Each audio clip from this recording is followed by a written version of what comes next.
All right, today it's Mahler's Eighth Symphony and the Muppets. I'll explain, I promise. Hi, I'm Ben. I'm building a little record collection. Actual discs that really mean something to me, all with a story attached. And the Mahler 8 I have is Simon Rattle conducting the CBSO.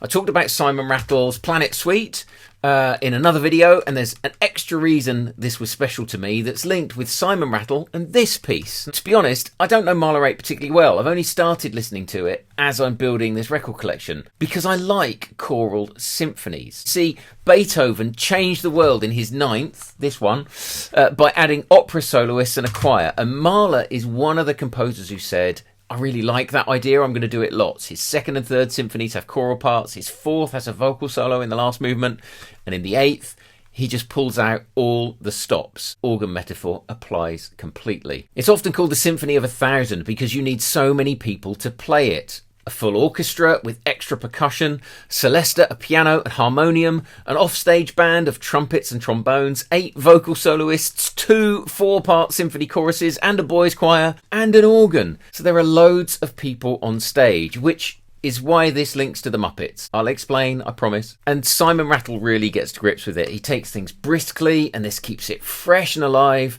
while still making room for the wonderful cadences and glorious ending to be powerful and emotional. I am loving this. And Simon Rattle is a special conductor for me, partly because he recorded this Planet Suite that was the first classical record I owned, but also because he's the most famous conductor I've ever played with. It was 1989 or 90, and the youth orchestra I was in went to the Festival Hall in London to join a world's largest orchestra attempt.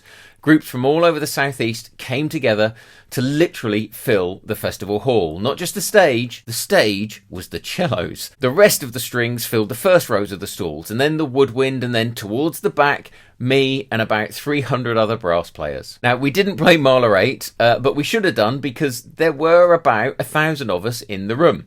Instead, Simon Rattle conducted us through a specially written piece that I remember nothing about at all, because what I do remember is the Muppets. You see, as we were getting settled in and warming up, 4 brass guys from one of the other orchestras started playing the theme song from the Muppet Show. Bum, bum, bum, bee-dum, bum, beam, bum, bee-dum, bum, bum, bum, bum, ba-dum, bum. You know the tune. And then the next 4 guys picked out the notes and joined in. Then me and my friends did, and before long, the Royal Festival Hall was ringing to the sound of 300 brass players knocking out the Muppets as loud as we could. It was a riot. And we finished, this whole massive room full of musicians cheered, and we did it again. And the Muppets became the standard warm-up for our brass section for years afterwards.